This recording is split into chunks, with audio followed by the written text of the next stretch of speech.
In continuing with our themes at our annual George Award luncheons, we invite someone to come up and talk about his experience and knowledge and working relationship with George Graziadio. So I'm very happy and delighted to be able to introduce our speaker for today, Morgan Rector. Morgan is a member of the Board of Visitors for the Graziadio School. Morgan is a graduate of a little East Coast college known as Harvard, where he graduated with honors. He then went to work for City National Bank as a credit analysis. He got involved in the entertainment industry financing. He became on the radar of Imperial Bank and was hired by George Graziadio to launch and revitalize the entertainment financing side of Imperial Bank. He then, following the merger with Comerica Imperial Bank, went with Comerica Bank, where he is still involved with entertainment financing, also Senior Vice President of Wealth Management. And as you see in the booklet, in the last 2 decades has been involved in financing more than 1,200 independent films. I'd like to invite Morgan Rector. Thank you, Morgan.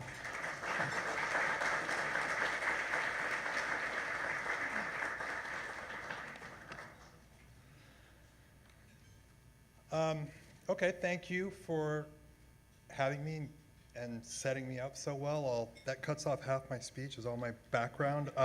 So when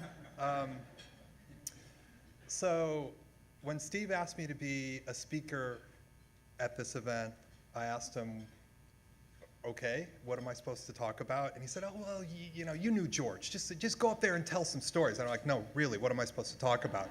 No, you knew George. Just go up and tell some stories. So I thought about that, and I thought, let me just kind of put some notes together, and maybe I can organize this in some way. And it actually turned out to be a great experience for me of kind of looking back on my experience with George. So I did work for him for 11 years. So here goes. When I first met George Graziadio in late 1989, he was the chairman of Imperial Bank, and I was 27. As Steve said, I was working at City National Bank, and I'd been in their entertainment group for about 18 months.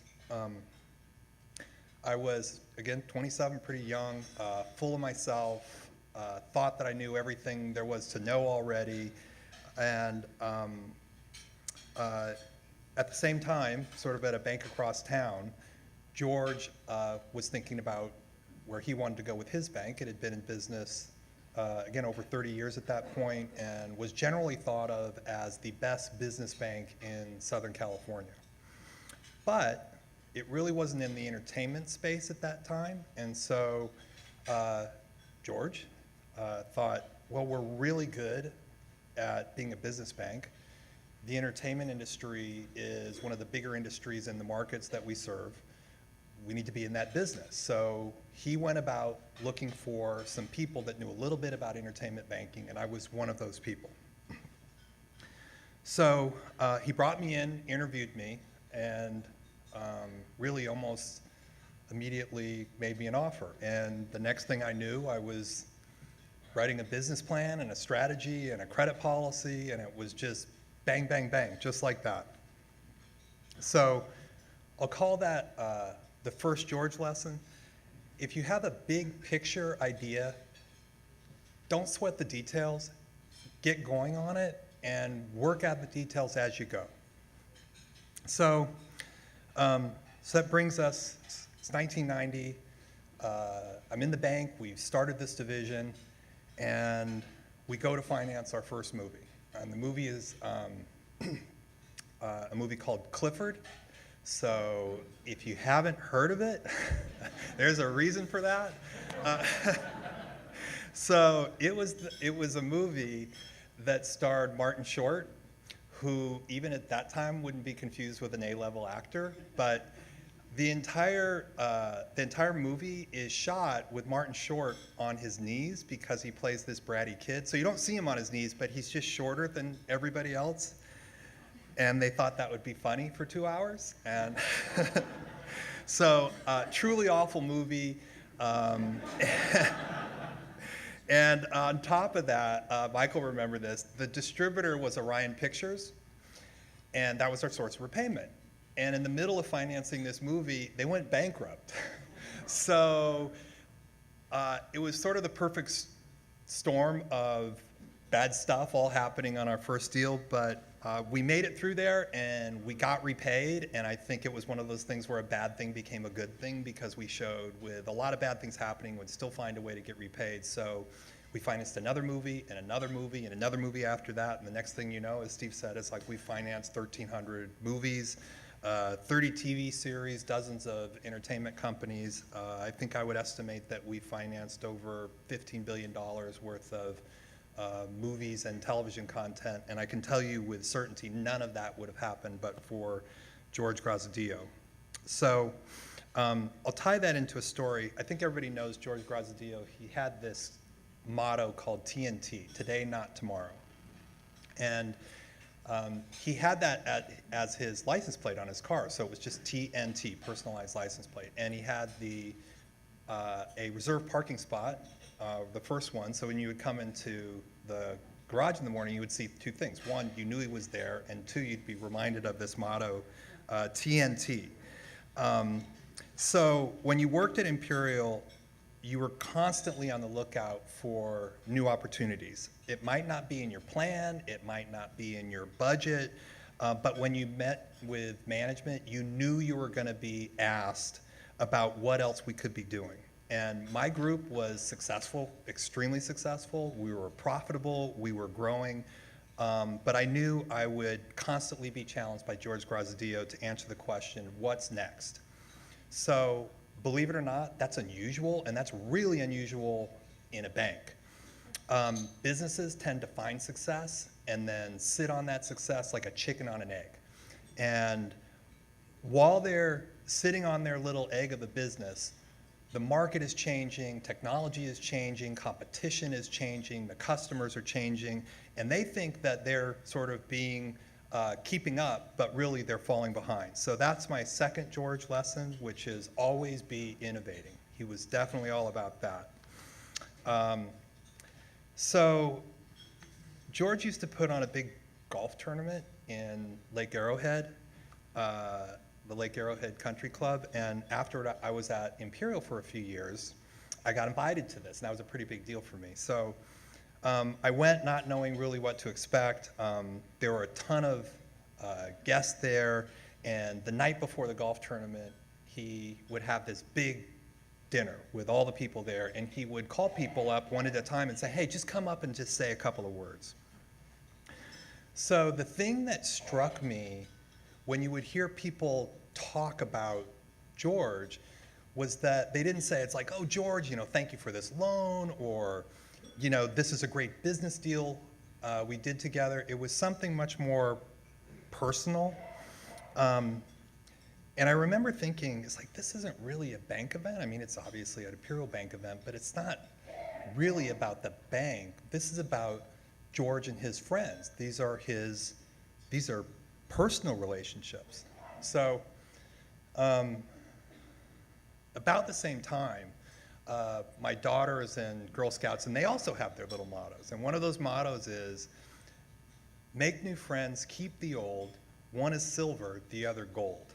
And I thought, wow, George must have been in a Girl Scouts at some point. So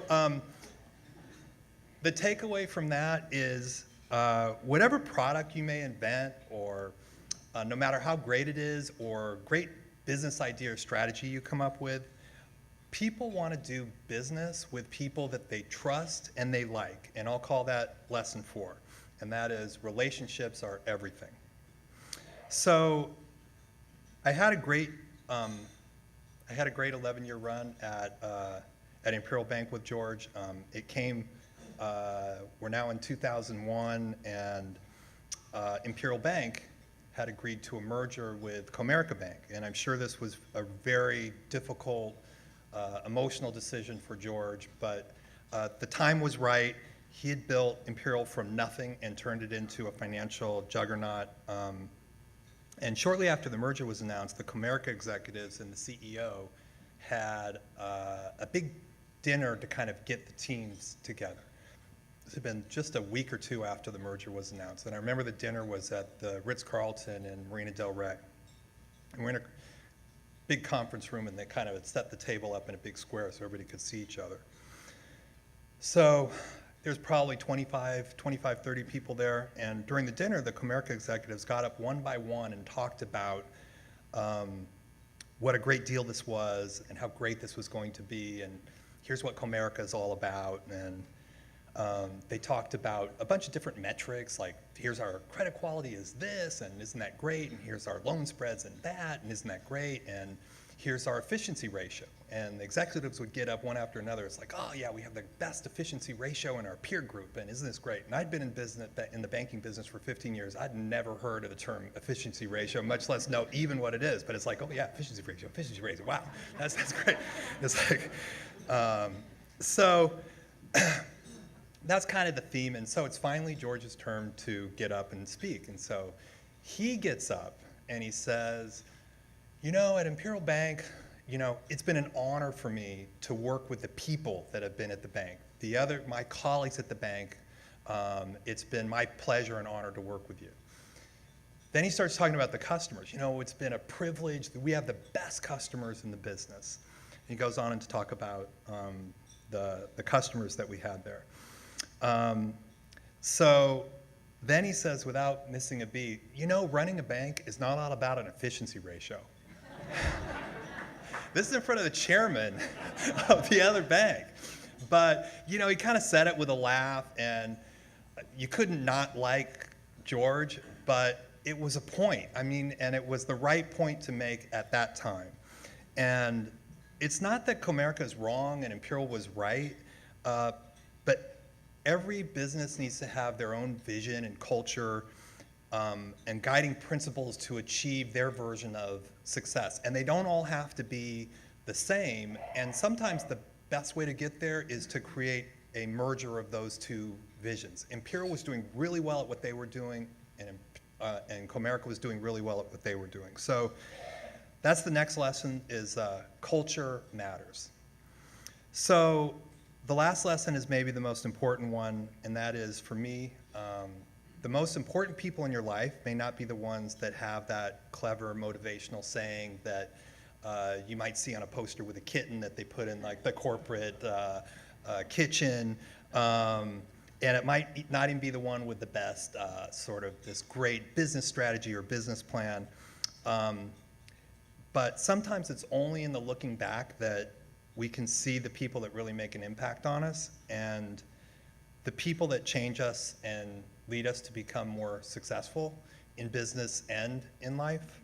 The people that you may not even know kind of are obviously there, but when you have to make a tough decision, or you find the courage to act on an idea, and that person for me was George Graziadio.